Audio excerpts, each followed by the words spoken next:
Bismillahirrahmanirrahim. Assalamu alaikum. I hope you all are fine and staying safe and happy. I am your geography teacher, Ms. Farheen, and I welcome you all to your geography class. My dear students, as you know that we are on unit number 4, that is agriculture, and today I am going to deliver its lecture 5. Quickly pause the video and open your books, unit number 4, page 60. I hope everybody has opened the book. So my dear students, the SLO or the knowledge that will be discussed today is knowledge 4.6, in which you will be able to identify a few impacts of livestock, that is cattle farming on the environment. So my dear students, क्योंकि हम agriculture की बात कर रहे हैं और agriculture हम पढ़ चुके हैं बहुत डिटेल से कि एक बहुत ही वास्ट टर्म है. इसमें सिर्फ प्लांट्स या क्रॉप्स नहीं आती, कल्टीवेशन नहीं आती, बल्कि जो डोमेस्टिकली फार्म एनिमल्स को रखा जाता है पोल्ट्री के लिए या और किसी मकसद के लिए, उसको हम क्या कहते हैं, उसको भी हम एग्रीकल्चर में इंक्लूड करते हैं और उसको एक सेपरेट अगर ब्रांच दी जाए तो that is known as livestock. अब ये लाइव स्टॉक जो है, हम सबको पता है कि इसके बहुत सारे फायदे हैं. हम अंडे हासिल करते हैं, दूध हासिल करते हैं, चीज़ बनता है. इसके अलावा जो एनिमल स्किन है उससे लेदर वगैरह बनता है. लेकिन क्या इस लाइव स्टॉक का या इस लाइव स्टॉक फार्मिंग का कोई नुकसान भी है एनवायरनमेंट के ऊपर? जी हाँ, इसके कुछ नुकसानात हैं जिनको आज हमने पढ़ना है और हम किस तरीके से उनको मिटिगेट कर सकते हैं हम वो भी डिस्कस करेंगे. So let's just get started. So my dear students, first of all, environmental impacts of livestock or cattle farming. So livestock farming जो है वो specially cattle farming को कहा जाता है, which plays a significant role in providing us with food and other products. However, it also has various impacts on the environment. Here are some impacts of cattle farming on the environment. So वो क्या impacts हैं? सबसे पहले आ जाता है greenhouse gas emission. सो जल्दी से हम इसको क्विकली रीकैप करते हैं कि ग्रीन हाउस गैस एमिशन है क्या. ग्रेड 6 में हम इसके बारे में पढ़ चुके हैं. ग्रीन हाउस गैसेस जो हैं ये कुछ ऐसी गैसेस हैं जिनमें मीथेन आ जाती है, कार्बन डाइऑक्साइड आ जाती है, O3 यानी कि ओजोन भी आ जाती है. ये कुछ ऐसी गैसेस हैं जो कि ज़मीन पर अगर इनकी मिकदार ज़्यादा कर दी जाए तो ये एक्स्ट्रा हीट अप कर देती है, क्योंकि ये हीट को एब्जॉर्ब करती हैं और उसको रिलीज नहीं होने देती. तो ये जितनी ज़्यादा हो जाएंगी उतनी ही ज़्यादा जो है हमारा अर्थ वार्म अप होगा, ग्लोबल वार्मिंग ज़्यादा होगी और ये पोल्यूशन में भी इजाफा करती हैं. सो ये जो ग्रीन हाउस गैसेज हैं इनके बारे में हम ये बात करें कि जो कैटल फार्मिंग है ये बहुत ज़्यादा ग्रीन हाउस गैसेज जो है उनको environment में जो है वो प्रोड्यूस करते हैं. So livestock farming is responsible for around 18% of the global greenhouse gas emission, contributes to the significant emission of carbon dioxide, that is methane and nitrous dioxide, intensifying climate change.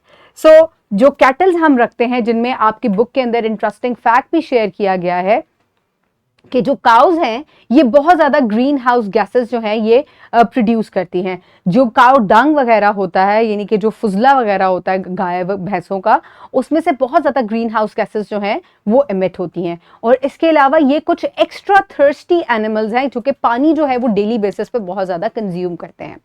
सो ये एक नुकसान हो गया कि ये green house gases बहुत ज़्यादा emit करती हैं. Next is air quality. So obviously जब ग्रीन हाउस गैसेस या अमोनिया जैसी चीज़ें जो हैं ये हवा में एमिट होंगी तो आपकी हवा जो है ये गंदी हो जाएगी, ये पोल्यूशन इसके अंदर इंक्रीज होगी और इस तरीके से ना सिर्फ इंसान बल्कि एनिमल्स और नियर बाय कम्युनिटीज़ जो हैं वो भी, उनको भी इससे नुकसान होगा, क्योंकि हवा में तमाम जानदार जो हैं वो सांस ले रहे हैं.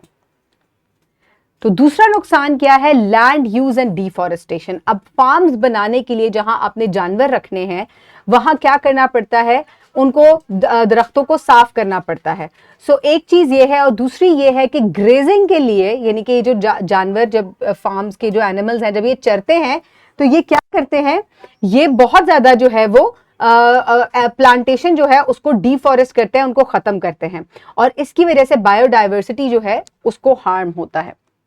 Next is water pollution.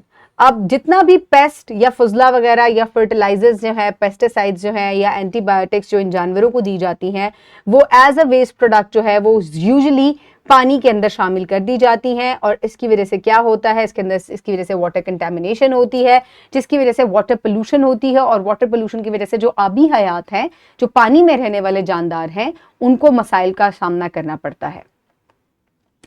So my dear students, अब इनसे मिटिगेट इसको कैसे किया जाए, इसको क्या ऐसा तरीका है जिससे हम जो है इसकी रोकथाम कर सकते हैं, क्योंकि ये जानवर जो है, फार्म एनिमल्स जो है, ये हमारे लिए बहुत ज्यादा जरूरी हैं। तो इसके लिए effectiveness of 3 R's, what is this 3 R for farmers, यानी कि रीयूज, रिसाइकल एंड रिड्यूस, ये तीनों को हम इस्तेमाल करते हुए हम इस पोल्यूशन को या इस हार्मफुलनेस को जो है वो कम कर सकते हैं। सबसे पहले save money, reusing and recycling material cuts of, हमें कोशिश करनी चाहिए कि हम ज्यादा से ज्यादा चीजों को रीयूज करें और नई चीजें हर दफा ना खरीदें। इसके अलावा प्रोटेक्ट्स नेचर, इसके अलावा हमें रिड्यूस करने चाहिए पोल्यूशन को और नेचुरल रिसोर्सेज को कंजर्व करना चाहिए। हमें इस तरह की ग्रेजिंग साइट्स बनानी चाहिए और बार बार जो नेचुरल साइट्स हैं उधर जानवरों को नहीं छोड़ना चाहिए ताकि हम फॉरेस्ट को बचा सकें। Next is making farming stronger, helps adopts to change and regulate. So इस तरह हमें क्या करना चाहिए कि हमें कुछ ऐसे रेगुलेटरी लॉज या सिस्टम्स बनाने चाहिए जिससे जो है सस्टेनेबल फार्मिंग जो है वो प्रैक्टिस की जाए। इसके अलावा इंप्रूव रेपुटेशन, ये 3 R's जो है ये रेपुटेशन को भी इंप्रूव करते हैं, यानी कि shows care for the environment and health. अब आपका एनवायरनमेंट जब आप उसका ख्याल रखेंगे, लॉज बनाएंगे, लोगों को अवेयरनेस देंगे, तो ऑब्वियसली आपका एनवायरनमेंट जो है वो बेहतर होता जाएगा। देन सस्टेन्स द फ्यूचर, और ऑब्वियसली जब आप आज अपने एनवायरनमेंट का ख्याल रखेंगे तो आने वाले जो फ्यूचर जनरेशंस हैं उनके लिए आप एक हेल्दी और अच्छा एनवायरनमेंट जो है वो छोड़कर जाएंगे। सो कोई भी काम करते हुए हमें 3 R's जो हैं इनका ख्याल रखना चाहिए और इनको इस्तेमाल में लाना चाहिए, that is reuse, recycle and reduce. So my dear students, for practice you can download this worksheet from the description box below this video, or you can get it in print form by your teacher. Pause the video and quickly finish the worksheet. I hope everybody has finished the worksheet. For your homework, you will complete skill 4.11 and 4.12 that is given in your book. You will scan the QR code and you will have an access to the skill sheet that you can finish. So my dear students, आज के lecture में हमने पढ़ा कि farm animals या farming जो है या कैटल लाइफ स्टॉक्स जो है ये किस तरीके से एनवायरनमेंट को इनकी वजह से क्या क्या नेगेटिव इम्पैक्ट्स इसके होते हैं, और हमने ये भी पढ़ा कि हम स्टिल एक जो है वो सस्टेनेबल फार्मिंग जो है वो फार्मर्स प्रैक्टिस कर सकते हैं अगर हम 3 R's का ख्याल रखें। I hope you have enjoyed today's lecture. Keep everybody around you safe. Have a good day. Thank you so much and Allah Hafiz.